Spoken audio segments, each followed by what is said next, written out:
हे मित्र, हे मित्र, कितने प्रकार के पानी हैं तुम्हारे पास। पानी तटस्थ है, यूं कह रहा है तुम सब बाहर के मिल मिल करके मेरे भेद कर रहे हो, तो तुम सब छट जाओ, हट जाओ, मैं मात्र पानी हूं। इसी प्रकार से ज्ञानियों, जैसे पानी कड़वा नहीं होता है, तुमड़ी कड़वी के सहयोग से पानी कड़वा हुआ है, ज्ञान कभी मिथ्या नहीं होता। मिथ्या श्रद्धान के कारण ज्ञान में मिथ्या संज्ञा है। ज्ञान तो ज्ञान होता है। असंयम के कारण ज्ञान में अवृत्ति खड़ी हुई है। ज्ञान तो ज्ञान होता है। इसलिए ज्ञान कह रहा है आप कितने निर्णय करते जाओ, कुतत्व के भी निर्णय कर रहे हो वो मेरे से ही करा रहे हो, और सुतत्व के निर्णय कर रहे हो वो मेरे से ही करा रहे हो। इसलिए रत्नत्रय जो धर्म है, उस धर्म की भी अनुभूति लेने वाला कोई है तो ज्ञाय स्वाभावी भगवान आत्मा। नवीनानम नविदंशनम नविचारित्रम जाणगो भावो। परमार्थ से न ज्ञान न दर्शन न चारित्र, एक ज्ञायक स्वभाव है। ऐसे साक्षी भावभूत परम ज्ञायक स्वभाव की अनुभूति के लिए मित्र आपको विभाव को विशुद्ध करके रखना पड़ेगा। कौन सा शब्द आ गया पंडित जी, ये तो आपके लिए बहुत गहरा मैटर मिल रहा है। विभाव को विशुद्ध करना पड़ेगा। विभाव की विशुद्धि से ही स्वभाव की उपलब्धि होती है। जब तक विशुद्धि है तब तक विभाव है। जब तक विशुद्धि है तब तक विभाव है। स्वभाव में विशुद्धि नहीं होती है, स्वभाव शुद्ध होता है।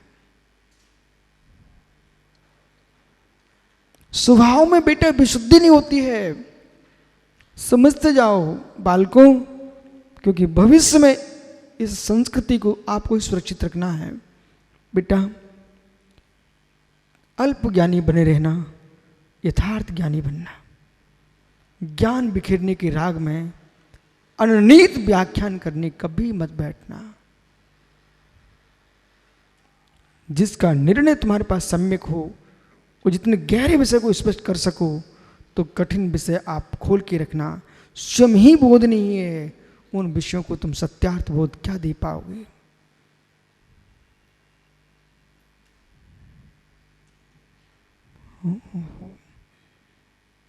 तब तक चक्रव्यूह में नहीं घुसना चाहिए था, जब तक निकलने का बोध न हुआ। चक्रव्यूह में घुस तो गया कौन? हे अभिमन्यु, आपको प्रवेश का बोध था, वहां से निकलने का ज्ञान नहीं था। उसका परिणाम आपको प्राणों से हाथ धोना पड़ गया।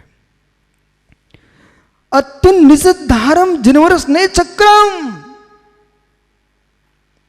अत्यंत निषिद्धारम जिनवरस ने चक्रम। भगवान जिनेन्द्र का नए चक्र अत्यंत निषिद्ध तीक्ष्ण है। इसमें प्रवेश करने के लिए गुरु भवन्ति शरणम, इसमें प्रवेश करने के लिए गुरु भवन्ति शरणम। पीयूष, तुमने बहुत गहरा विषय छोड़ दिया आज। गुरु भवन्ति शरणम, बेटा वहां गुरु ही शरण में आएंगे। जब तक गुरु के नियोग से आपने नए विद्या को और न्याय विद्या को अच्छी तरह से नहीं समझा, जिनेंद्र की नए चक्र में प्रवेश मत कर जाना। गुरुवंत शरणम, गुरु ही शरण है।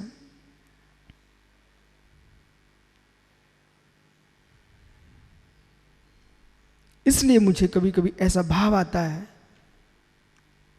कि मित्र, बड़ी बड़ी सभाओं को तुम संबोधन जा रहे हो करने, पर बड़ी बड़ी बातें संभल के करना, बड़ी बातों को सुलझाना नहीं जानते हो, तो यूं मान के चलना, ओ कुमकुम पुत्र, बेटा सुन मैं क्या हो रहा हूँ, कैंची की साइकिल चलाना नहीं सीखा, बेटा मोटरसाइकिल पर मत बैठना, गाड़ी मिट जाएगी और बैठने वाले का चेहरा मिट जाएगा। मित्र, पहले साइकिल चलाना सीखने के बाद पहले डंडे पे पहुंचना धीरे धीरे, फिर सीट पर पहुंचना, जब अच्छे थामना सीख जाए फिर कभी छोटी सी स्कूटरी पकड़ना, इसके बाद ऊपर बेटा तुम तो विमान में उड़ना, लेकिन पहले चलाना सीख लेना।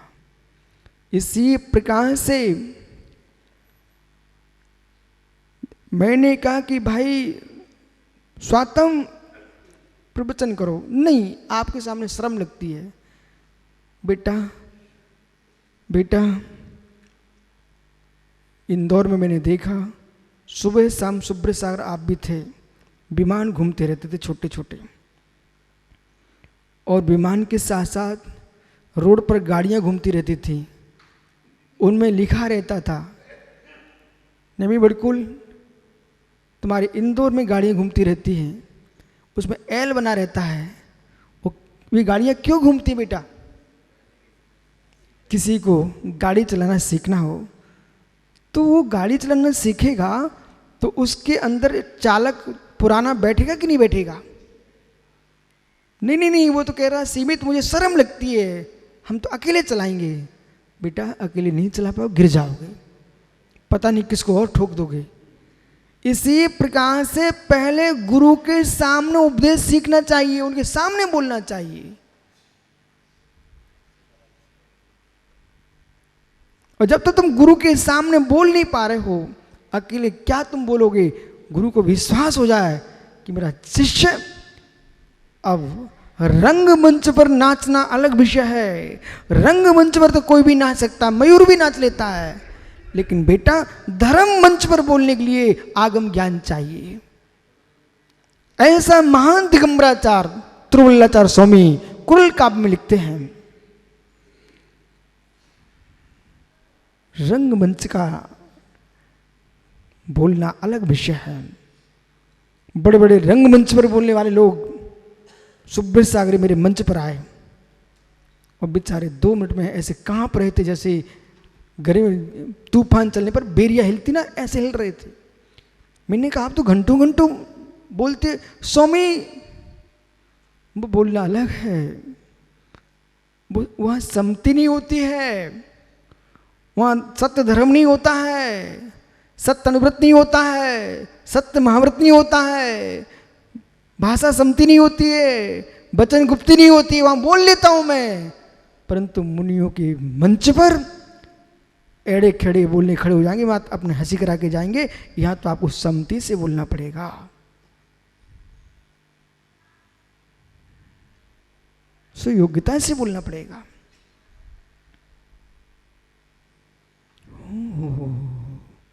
क्या हो गया आप सबको आज? ज्ञान, ज्ञान।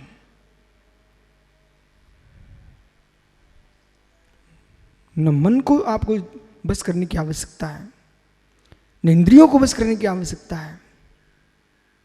सत्य बहुत गहरा है, ज्ञान को ही बस किया जाता है, उसी से सब बस होते हैं। ज्ञान को बस करना पड़ता है, ज्ञान को बस करना पड़ता है। इंद्रियां शाश्वत नहीं है, मन शाश्वत नहीं है, ज्ञान शाश्वत है। इसलिए ज्ञान संभालना चाहिए।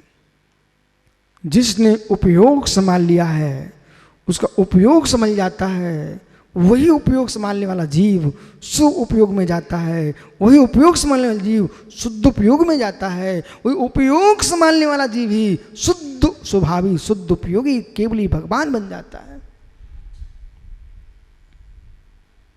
उपयोग संभालना है मतलब ज्ञान संभालना है। जीव का लक्षण इंद्रिय नहीं है, जीव का लक्षण मन नहीं है। किस अज्ञानी ने कह दिया जीव का लक्षण इंद्रिया है?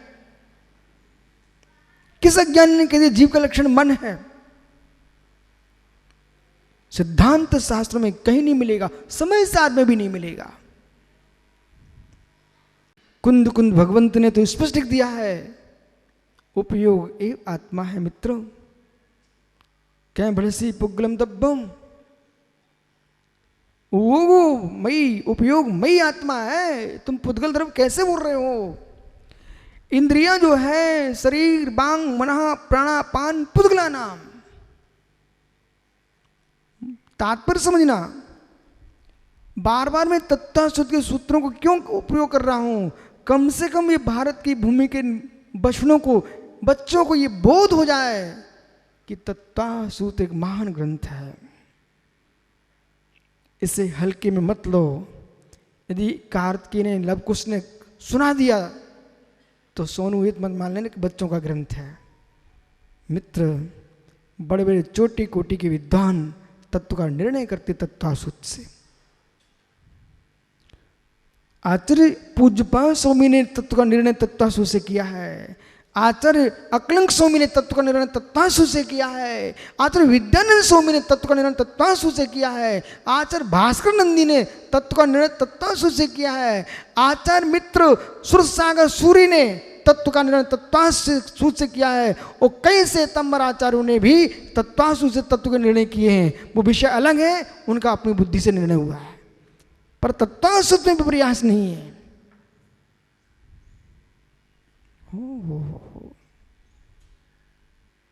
और जिस व्यक्ति ने जीवन में तत्वसूत्र ही नहीं याद कर पाया, उसे नहीं समझ पाया, तत्व का क्या निर्णय करेंगे आप? इसलिए तत्वसूत्र कंठस्थ रहना चाहिए, आप सबको कंठस्थ होना चाहिए। 3 सूत्र ग्रंथ का अध्ययन कर लीजिए, पर होना चाहिए कंठस्थ। पहला तत्वसूत्र, दूसरा परिचमक सूत्र और तीसरा आलाप पद्धति। ये 3 सूत्र ग्रंथ हैं, प्रारंभ से लेकर अंत तक। इन 3 सूत्र ग्रंथों जिसने समझ लिया, वो जीव कभी नृगंत मुनि बन के षटखंडागम के सूत्र को भी समझ सकता है, कसाय पहाड़ के चूणी सूत्रों को भी समझ सकता है। इसलिए ज्ञान को संभालने की जरूरत है। कहां पहुंचे आप? मिथ्या गुणस्थान का ज्ञान, उसका विभाव और सप्तम गुणस्थान का विभाव एक रूप नहीं है। ऋषभ भैया, मित्र भैया कह रहा हूं, ध्यान रखो, पंडित साहब मैं भैया बोल रहा हूं। और भैया बात कहूं तो बुंदेलखंड की आप याद आना चाहिए भैया आपको। हो वो क्यों जी शब्द प्रारंभ हुआ ना तो समझ लो कोई दिल्ली से आया है। ओहो क्यों जी? पटना। अशोक भाई, हे मित्र, जिसने जितना ज्ञान संभाल लिया उतना ऊपर पहुंच गया। परंतु लोग हमारे ज्ञान की व्याख्या यदि नहीं समझ पाए, वे सोचेंगे जितने ग्रंथ पढ़ लूंगा उतना ऊपर चला जाऊंगा। ये भ्रम को निकाल देना आप। ग्रंथ के ऊंचाइयां मिलती होती तो 11 अंक का पाटी अभव्य जीव, उसे भी सिद्ध बन जाना चाहिए। यहां हम जो व्याख्या ज्ञान की कर रहे हैं, मात्र ग्रंथों के ज्ञान की व्याख्या नहीं कर रहे हैं। आत्मज्ञान ही ज्ञान है। महात्मा यशोधर सागर जी, आत्मज्ञानी ज्ञान शेष ज्ञान, आत्मज्ञानम स्वयं ज्ञानम ज्ञाना धन्योत्करेत किम।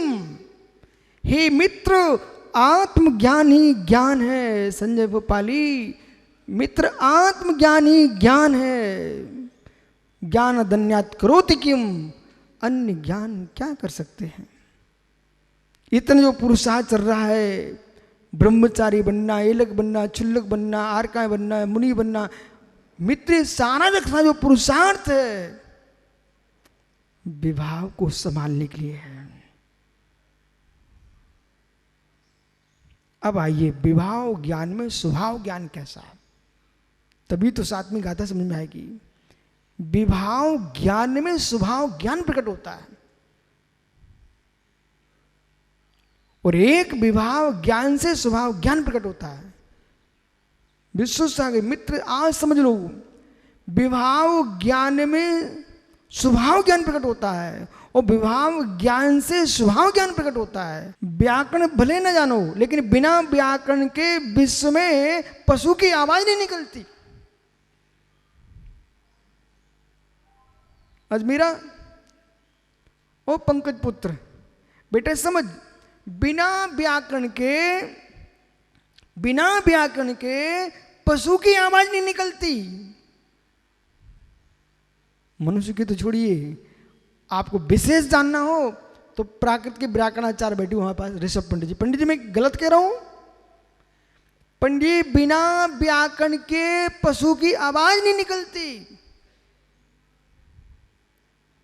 व्याख्या नहीं कर सकता, समझा नहीं सकता, इसलिए पशु है।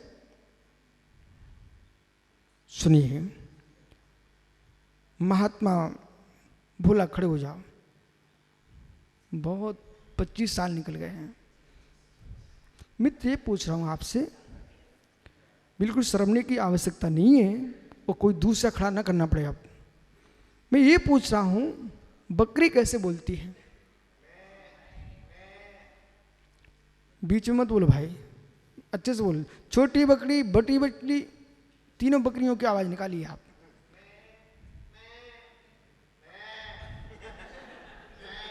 ठीक, ठहरिए आप। रवि खड़े हो जाओ, आपको सूत्र सुनाना है। अनुनासिक क्या है?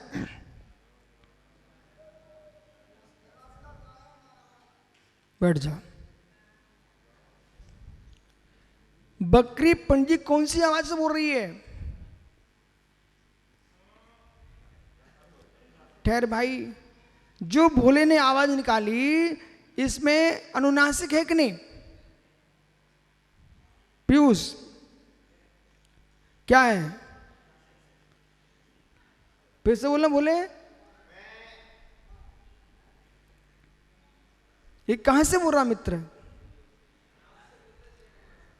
नाक से बोल रहा ना? है मित्र, बकरी जब भी आवाज निकालती है वो अनुनासिक निकालती है। बैठ जा ज्ञानी।